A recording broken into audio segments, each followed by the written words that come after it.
అర్థం కాని స్థితి నుంచి ఒక హెచ్చింపులోనికి వారు వచ్చారు.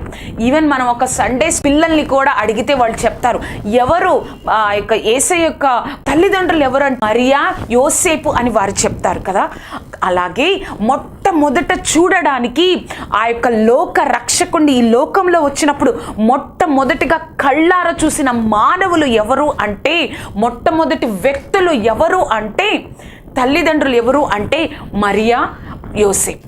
తర్వాత ఒక అర్థం కాని స్థితిలో ఎవరు యేసయ్యని చూశారంటే గొర్రెల కాపరులు.